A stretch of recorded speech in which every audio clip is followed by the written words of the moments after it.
आज हम बनाएंगे आलू और चिकन के मज़ेदार से कबाब। आप इसे इफ्तारी के टाइम पर बना सकते हैं या फिर आप इसे बच्चों को लंच बॉक्स में भी बनाकर दे सकते हैं। बहुत ही मज़े की रेसिपी है, लाजमी ट्राई करिएगा। बिस्मिल्लाहिर्रहमानिर्रहीम। अस्सलाम वालेकुम जी, क्या हाल चाल है आपके? उम्मीद करती हूँ आप सब खैरियत से होंगे। अल्हम्दुलिल्लाह मैं भी ठीक हूँ। तो आज हम बनाने वाले हैं रमज़ान स्पेशल बहुत ही मज़े के आलू और चिकन के कबाब। बहुत ही मज़े की ये रेसिपी है, आप इसे लाजमी ट्राई करिएगा और बनाना बहुत ही आसान है। ऊपर से क्रिस्पी और अंदर से सॉफ्ट तैयार होंगे। तो चलें जी शुरू करते हैं आज की इस मज़ेदार सी रेसिपी को बनाना। तो इसके लिए यहाँ पे आपने सबसे पहले आलू ले लेने हैं बॉईल किए हुए। मैंने यहाँ पे 4 अदद मीडियम साइज़ के आलू ले लिए हैं और इन्हें मैंने यहाँ पे बॉईल कर लिया है। बॉईल करने के बाद आपने मैशर की मदद से अच्छी तरह से इसे मैश कर लेना है। तो चलें जी यहाँ पे मैंने फोक ले लिया और फोक की मदद से अच्छे से इसे मैश कर लूँगी। बहुत ज़्यादा बारीक आपने इसे मैश नहीं करना, थोड़े थोड़े आलू के चंक्स भी आने चाहिए। तो यहाँ पे हमारे आलू जो हैं वो मैश हो गए हैं। इसके बाद यहाँ पे हमने चिकन ले ली है 1 पाव और इसे मैंने यहाँ पे बॉईल करने के बाद श्रेड कर लिया है। तो श्रेड करने के बाद ये वाला चिकन भी हम इसके अंदर शामिल कर देंगे। साथ ही हम इसके अंदर शामिल करेंगे 1 अदद मीडियम साइज़ की प्याज। यहाँ पे प्याज को मैंने छोटा छोटा कट कर लिया, ये शामिल कर दिया है। और साथ ही हम इसके अंदर शामिल कर देंगे 2 से 3 अदद बारीक कटी हुई हरी मिर्चें। हरा धनिया यहाँ पे मैंने ले लिया है हस्बे ज़रूरत, आप अपनी ज़रूरत के मुताबिक कम ज़्यादा कर सकते हैं। यहाँ पे कुछ स्पाइसेस ऐड करेंगे, नमक 1 टीस्पून, सुर्ख मिर्च का पाउडर 1 टीस्पून, हल्दी पाउडर 1 टीस्पून, साबुत ज़ीरा हाफ टी स्पून, सुर्ख मिर्च कुटी हुई 1 टीस्पून, ज़ीरा पाउडर 1 टीस्पून और खुश्क धनिया यहाँ पे हम शामिल कर देंगे 1 टेबल स्पून।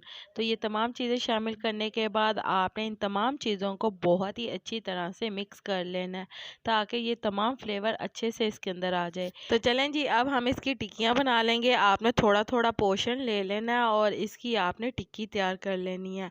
तो जिस तरह से यहाँ पे मैं आपको बना कर दिखा रही हूँ, आपने हाथों की मदद से इसे प्रेस करना है और यहाँ पे इसकी आपने टिक्की की शेप बना लेनी है। तो यहाँ पे जैसे हमने ये टिक्की तैयार किया है, इसी तरह से हम बाकी की सारी टिक्कियाँ भी बना लेंगे। तो यहाँ पे आप देख सकते हैं हमारे सारे के सारे कबाब तैयार हो गए हैं। तो अब इसको हमने फ्राई करना है। तो यहाँ पे आप देखें इस तरह से आपने सारे कबाब तैयार कर लेने हैं। तो चलें जी अब हमने फ्राई करने के लिए सबसे पहले यहाँ पे ले लेना है अंडा। तो यहाँ पे मैंने ले लिया है 1 अदद अंडा और अंडे को यहाँ पे मैं फेंट लूँगी। तो चलें जी अंडा यहाँ पे निकालने के बाद हम इसे अच्छी तरह से फेंट लेंगे। तो चलें जी यहाँ पे अंडे को हमने अच्छे से फेंट लेना। आप चाहें तो इसके अंदर 2 चुटकी नमक भी शामिल कर सकते हैं। इसके बाद हमने फ्राई पैन ले लेना और इसके अंदर हमने कुकिंग ऑयल शामिल कर लेना है फ्राई करने के लिए। यहाँ पे हमने ले लिए हैं ब्रेड क्रम्स। तो दूसरी तरफ यहाँ पे हमने अंडे को फेंट लिया था। अब यहाँ पे हमने ले लेना है 1 अदद कबाब और कबाब को हमने अंडे के अंदर अच्छी तरह से डिप कर लेना है। तो अंडे को हमने अच्छी तरह से कबाब के ऊपर लगा लेना है। तो दोनों साइडों से अच्छे से अंडा लगाने के बाद आपने ब्रेड क्रम्स ले लेने हैं। तो ब्रेड क्रम्स आपने कबाब को दोनों साइडों पर बहुत अच्छी तरह से लगा लेना है, कोई भी साइड रह ना पाए। अच्छी तरह से आपने हाथों की मदद से इसके ऊपर डालना है और अच्छे से इसे लगा लेना है। तो जैसे इस कबाब को हमने अंडा और ब्रेड क्रम्स लगाए हैं, इसी तरह से हम बाकी इसके सारे कबाब भी रेडी कर कर रख लेंगे। तो यहाँ पे हमने ऑयल ले लेना और ऑयल को हमने थोड़ा सा गर्म कर लेना है। थोड़ा सा ऑयल गर्म होगा तो हमने ये कबाब इसके अंदर डाल देने हैं और कबाबों को हमने अच्छी तरह से गोल्डन ब्राउन कलर लाने तक पका लेना है। तो इसे आपने मीडियम टू लो फ्लेम के ऊपर पकाना है, तेज़ आग आपने बिल्कुल नहीं करनी वरना आपके कबाब जो हैं वो जल जाएंगे। तो एक साइड से बहुत ज़्यादा जल जाएंगे और एक साइड से कच्चे रह जाएंगे। तो आपने इसे मीडियम टू लो फ्लेम के ऊपर पकाना है ताकि कबाब हमारे अच्छी तरह से फ्राई हो जाएं। तो चलें जी इसी के साथ मुझे लाजमी बताइएगा कि मेरे प्यारे प्यारे व्यूवर्स मुझे किस मुल्क और किस शहर से देख रहे हैं ताकि मैं आपका शुक्रिया अदा कर सकूं। और कमेंट बॉक्स में भी लाजमी बताइएगा कि आपको मेरी आज की ये मज़ेदार सी रेसिपी कैसी लगी। और आप सबका मेरी वीडियो को देखने का और पसंद करने का बहुत बहुत शुक्रिया।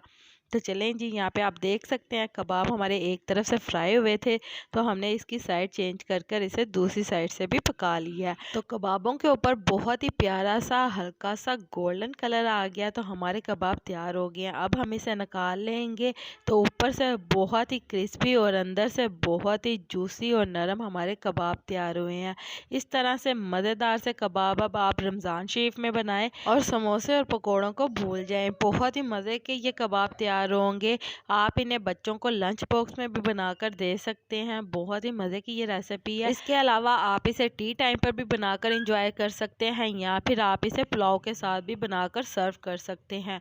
बहुत ही मज़े की और यूनिक रेसिपी है। तो चलें जी, उम्मीद करती हूँ मेरे प्यारे प्यारे व्यूवर्स को मेरी आज की मज़ेदार सी आलू चिकन के कबाब की रेसिपी पसंद आई होगी।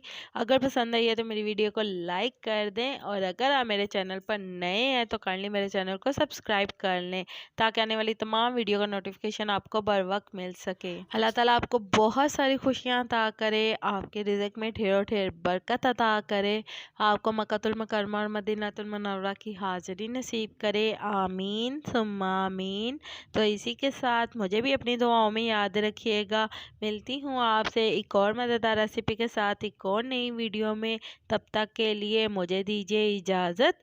अल्लाह हाफ़िज़।